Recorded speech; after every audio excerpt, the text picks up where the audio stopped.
नमस्कार साथियों, मेरा नाम है सूरज कुमार और आप देख रहे हैं मिशन 100 यूट्यूब चैनल। तो आइए, हमने कल जो चैप्टर पढ़ा था 2.1 आपने अच्छे से जाना होगा, अच्छे से समझा होगा। आज हम पढ़ रहे हैं चैप्टर 2 बहुपद की प्रश्नावली 2.2। आज हम बहुपद के बारे में थोड़ा सा और जानेंगे। आज बहुपद के शून्य को यानी कि द्विघात बहुपद, खासकर हम द्विघात बहुपद के बारे में जानेंगे। आज चर्चा जो रहेगी वो द्विघात बहुपद के बारे में रहेगी, उसके बारे में हम जानेंगे। अब द्विघात बहुपद में हम उसका रूप जान लेते हैं। तो आपको मैं बता देता हूँ कि द्विघात बहुपद का जो स्टैंडर्ड फॉर्म है, मानक जो समीकरण है वो है ax का वर्ग। बढ़ा लिख देता हूँ सी। ये इसका मानक रूप होता है, चाहे तो आप 0 लगा सकते हो, नहीं भी लगा सकते हो। हम रैखिक समीकरण भी लिख सकते हैं, जैसे रैखिक बहुपद का जो मानक समीकरण है वो ax प्लस b। त्रिघात का भी लिख सकते हैं, घात 3 में लिखा जाएगा। लेकिन हमको पढ़ना है द्विघात बहुपद के शून्यकों और गुणांकों के बारे में। तो हम सबसे पहले द्विघात समीकरण के बारे में चर्चा कर लेते हैं। आपको मालूम है कि जब रैखिक समीकरण होता है तो उसका शून्य 1 होता है, यानी 1 से कितने वैल्यूज होंगे या कितने मान मिलेंगे, 1 मिलेगा। लेकिन द्विघात बहुपद में जो इसके जो मान होंगे समीकरण के वो कितने होंगे, 2, यानी कि 1 से हमें कितने मान मिलेंगे, 2 मान मिलेंगे। त्रिघात बहुपद के कितने मान मिलेंगे, 3। पूछा जाता है कई बार एग्जाम में कि द्विघात बहुपदों के शून्यकों की संख्या कितनी होती है, तो 2 होती है। रैखिक बहुपद के शून्यकों की संख्या कितनी होती है, तो 1 होती है। अब ये 1 कैसे होती है, देखो यहाँ 1 से कितने मान मिलेंगे, चाहो तो आप निकाल सकते हो। इसको बराबर 0 के रख दो, b उधर माइनस का हो जाएगा और बट्टे में 1 आ जाएगा। तो 1 से कितने शून्यक है, 1 शून्यक मिला आपको, है ना। कभी पूछ ले रैखिक बहुपद की शून्यकों की संख्या कितनी होगी, तो 1 होगी। और शून्यक क्या होगा, स्टैंडर्ड फॉर्म में यदि पूछ ले तो -b/a होगा। इसी प्रकार इसके भी शून्यक होंगे, लेकिन इसके डायरेक्टली हम ऐसे शून्यक नहीं निकाल सकते। गुणनखंड विधि या सूत्र विधि के थ्रू हम इसको निकाल सकते हैं। तो गुणनखंड ज्ञात करने के लिए हमारे पास 3 विधियां रहती हैं, लेकिन खासकर हम गुणनखंड जो फैक्टर मेथड है वही यूज करते हैं। तो ये द्विघात समीकरण का स्टैंडर्ड फॉर्म है, इसके बारे में हम जान लेते हैं। इसके शून्य को, इसके 1 से में हमको 2 शून्यक मिलेंगे, जिसको हम कहते हैं द्विघात समीकरण के 2 शून्यक अल्फा और बीटा होंगे। बीटा से इसे बनाना है यहाँ पर बीटा। तो द्विघात बहुपद जो है इसके शून्यकों की संख्या कितनी होगी, 2 होगी, जो कि अल्फा और बीटा होंगे।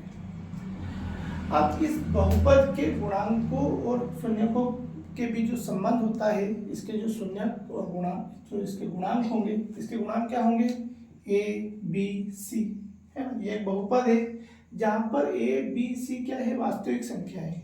क्या है, वास्तविक संख्या है, और यही इसके क्या है, चर के गुणांक है। तो इनके बीच जो संबंध होंगे हम लिखेंगे शून्यकों और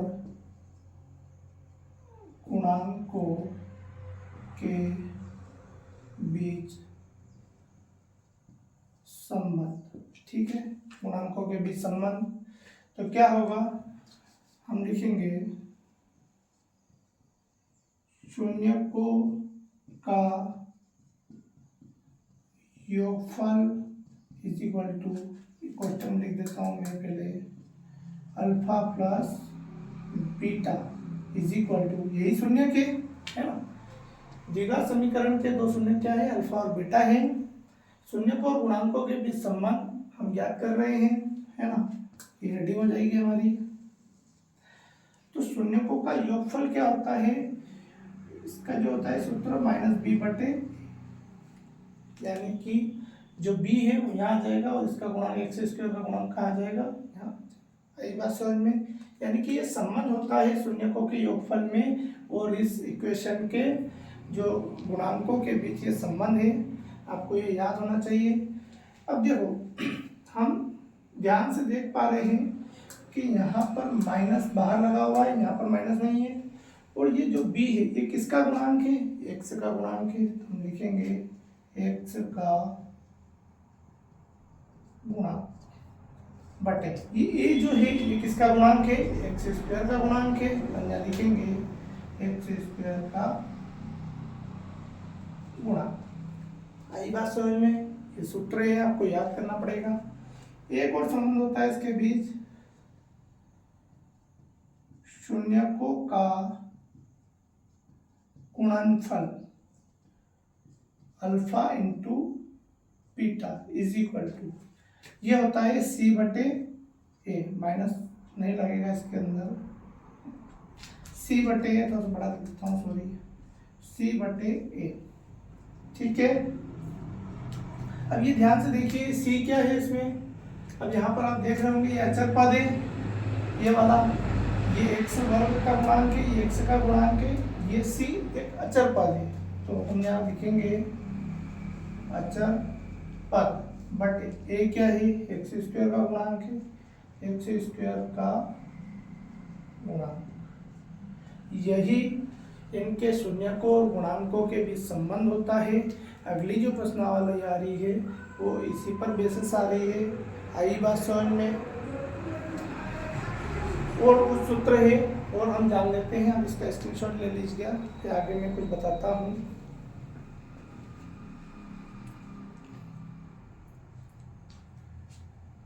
ठीक है, मैं इसको हटा देता हूँ।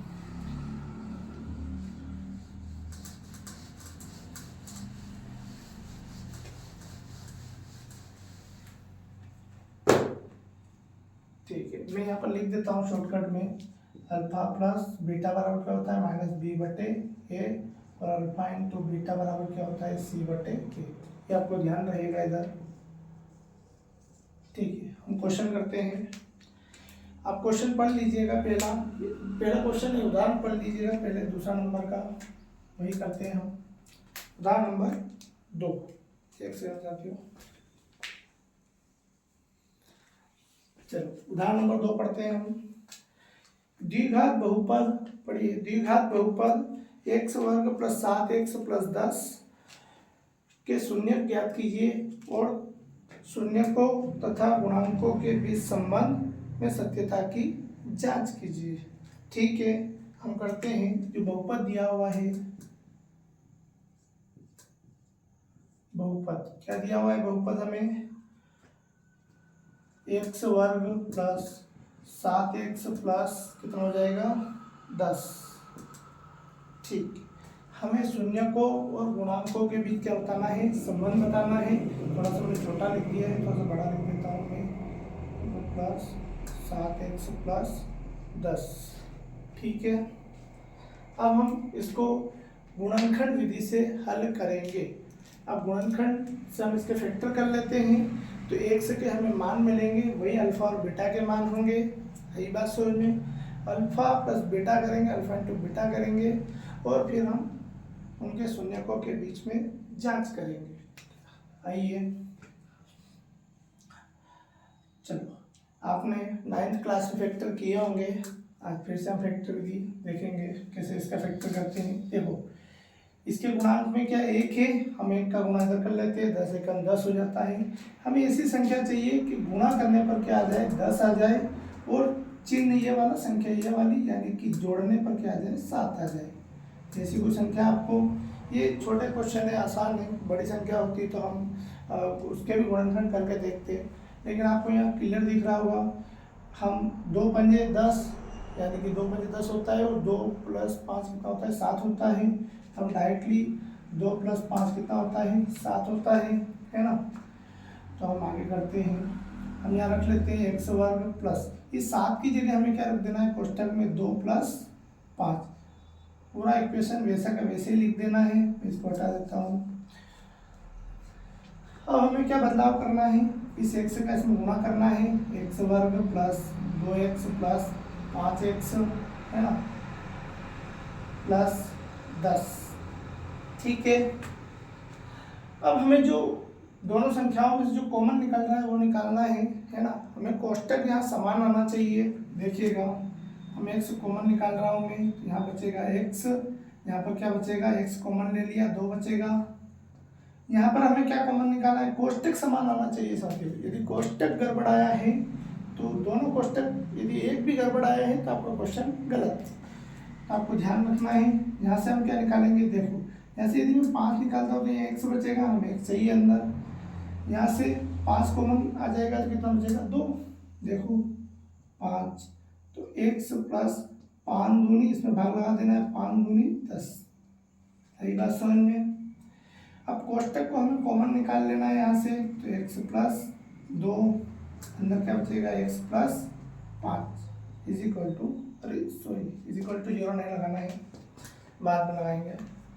अब हमें क्या निकालना है, यहाँ से शून्यक निकालना है। अब हम शून्यक के लिए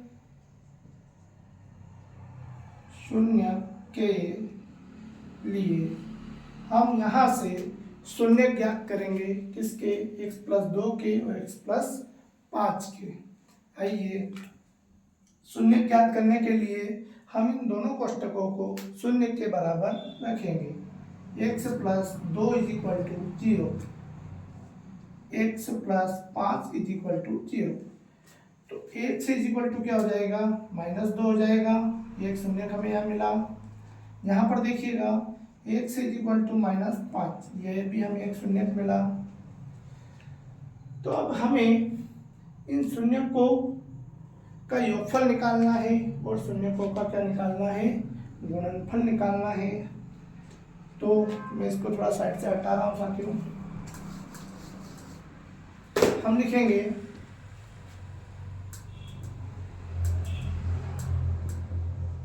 चूंकि शून्यकों का योगफल अल्फा प्लस बीटा बराबर क्या हो जाएगा, यही अल्फा और बीटा है, हमें यहाँ एक लाइन लिख देना है, माना शून्य अल्फा व बीटा है। तब है ना, तब हमें शून्यकों का योगफल अल्फा प्लस बीटा निकाल लेना है। तो क्या हो जाएगा, जोड़ दो इनको, तो -2 प्लस कोष्टक -5। हम जोड़ेंगे तो कितना हो जाएगा, -2 और -5, -2 प्लस -5 होगा, दोनों को जोड़ देंगे। चूंकि दोनों में चिन्ह माइनस का है तो जुड़ेगी संख्या है, तो माइनस का कितना हो जाएगा, 7 हो जाएगा। ठीक है, अब हम निकालेंगे शून्यकों का गुणनफल। शून्यकों का गुणनफल alpha into beta is equal to, alpha into beta क्या होगा, देखो -2 यहाँ पर लिख भी सकते हो कि अल्फा बराबर -2 और बीटा बराबर -5। अल्फा इंटू बीटा करो, -2 इंटू -5 करो, कितना हो जाएगा, -2 इंटू -5। तो हम इसका गुणा करेंगे तो 5 दूनी 10, ये प्लस का होगा। तो हमें अल्फा प्लस बीटा मिला है यहाँ पर, और अल्फा इंटू क्या मिला है, बीटा मिला है हमें। अब हम क्या करेंगे, जांच करेंगे कि इनके शून्यकों और गुणांकों के बीच संबंध सत्य है या नहीं। तो सबसे पहले हम इस इक्वेशन की तुलना ax वर्ग प्लस bx प्लस c से करेंगे। इसमें a b c के मान निकालेंगे और अल्फा प्लस बीटा वाला हम सूत्र लगाएंगे। सूत्र आपको मालूम है ये वाला, मैं चलो पहले हम करते हैं इसको हल।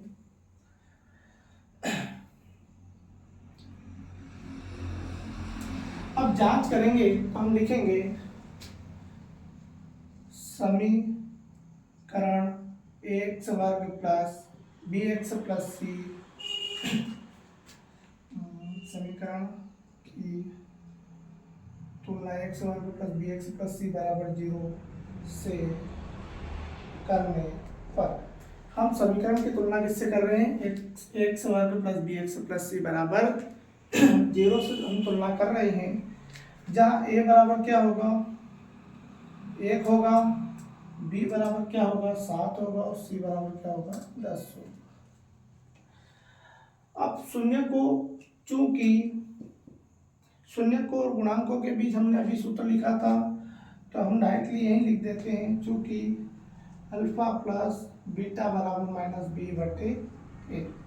मान रख के देखिएगा, अल्फा प्लस बीटा का मान हमारे पास है यहाँ पर कितना है -7 बराबर, चूंकि हम माइनस बी बटे ए रखकर यहाँ पर माइनस बी की वैल्यू कितनी है 7 है, माइनस आपको लगाना ही है क्योंकि ये सूत्र का माइनस है और बी का मान यहाँ पर 7 है। ए का मान कितना हो जाएगा 1, तो आपको मालूम है -7 बराबर -7, यानी दोनों बराबर आ गए। ये तो सिद्ध हो गया कि alpha plus beta minus B बटे ए होता है।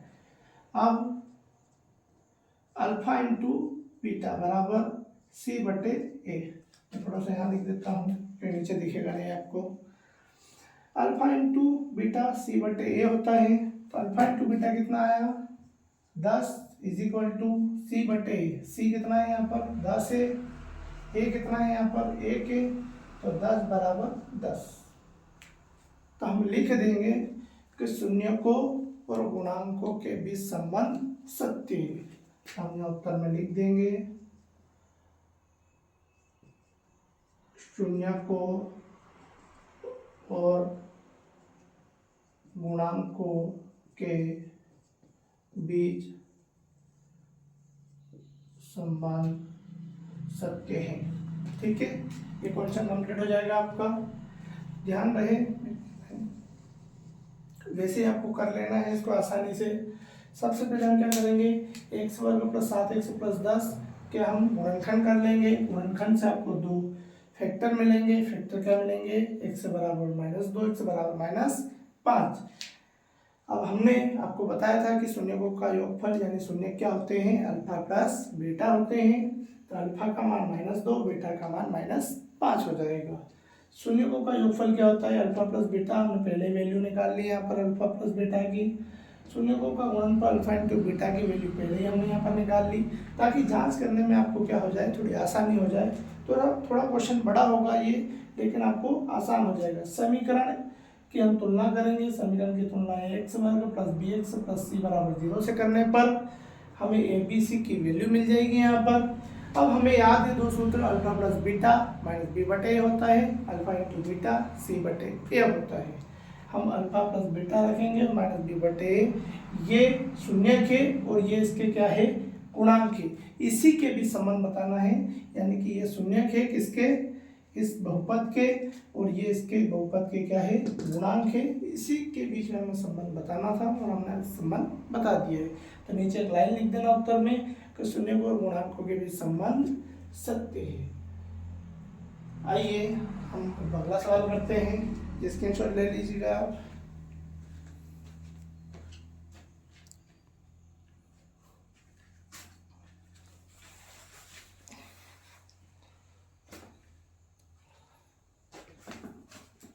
चलो मैं इसको मिटा देता हूँ।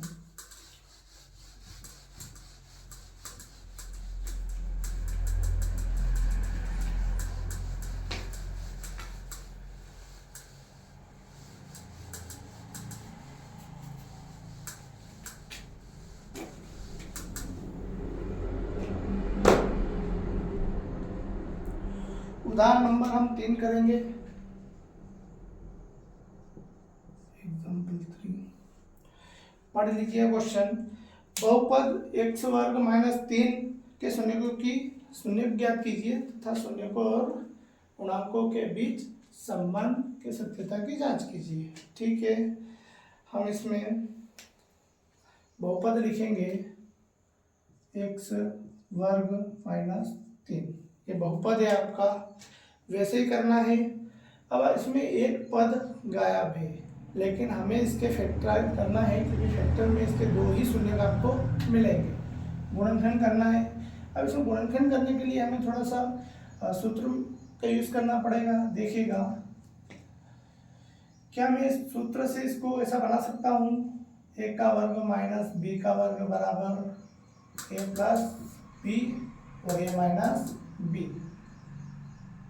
बन जाएगा। क्या बन सकता है, देखिए x का वर्ग माइनस क्या मैं इसको 3 को मैं कर्ण 3 के अंदर इसका वर्ग बना के लिख सकता हूँ क्योंकि आपको मालूम है कर्ण 3 इंटू कर्ण 3 बराबर क्या होता है 3 होता है। या हम इसको कर्ण 3 का क्या लिख सकते हैं वर्ग लिख सकते हैं 3। आई बात समझ में। तो यहाँ से सूत्र लगा सकते हैं। सूत्र से क्या हो जाएगा x प्लस कर्णी 3 और x माइनस कर्णी 3। आई बात समझ में। अब हम शून्य ज्ञात कर लेंगे।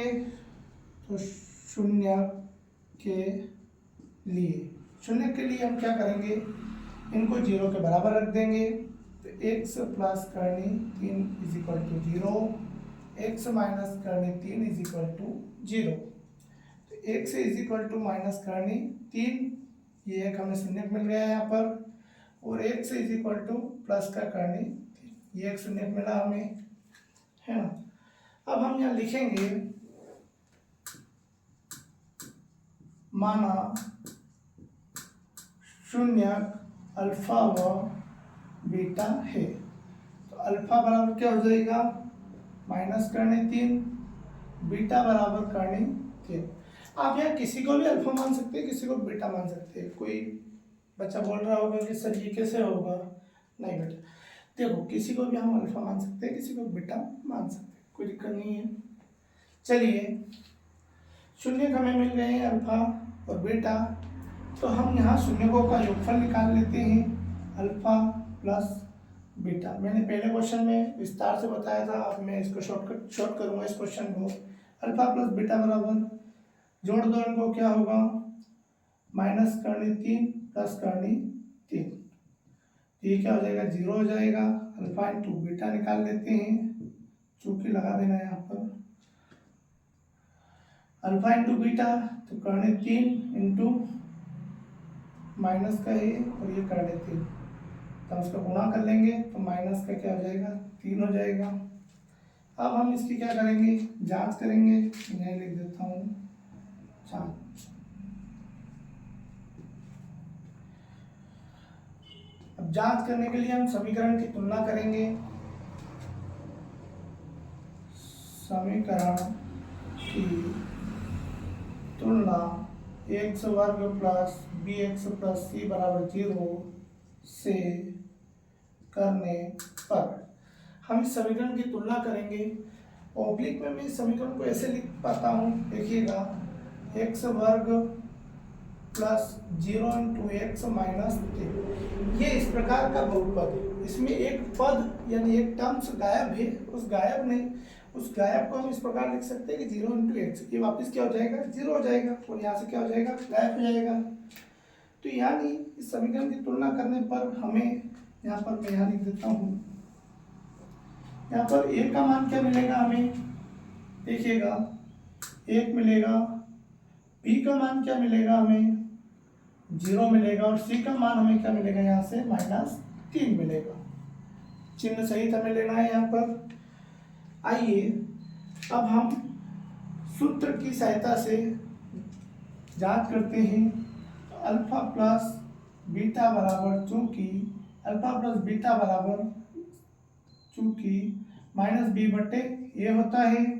अल्फा और बीटा की वैल्यू हमने निकाल ली है 0 बराबर माइनस बी बटे ए, तो माइनस बी की वैल्यू हमारे पास क्या हो जाएगी 0, माइनस तो लगाना है सूत्र का, और ए की वैल्यू है, तो 0 बराबर 1 सुनो कितना होता है 0, है ना, ये तो बराबर आ गए। अब अल्फा इंटू बीटा निकालेंगे तो सी बटे ए होता है। अल्फा इंटू बीटा हमने यहाँ ज्ञात कर लिया है -3 इज इक्वल टू सी बटे ए। सी की वैल्यू कितनी है -3, ए की वैल्यू कितनी हो जाएगी -3 इज इक्वल टू -3।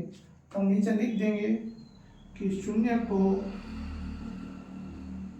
और गुणांकों के बीच संबंध सत्य है। आई बात समझ में साथियों, ये आपका उदाहरण नंबर 3 है, स्क्रीनशॉट ले लीजिएगा।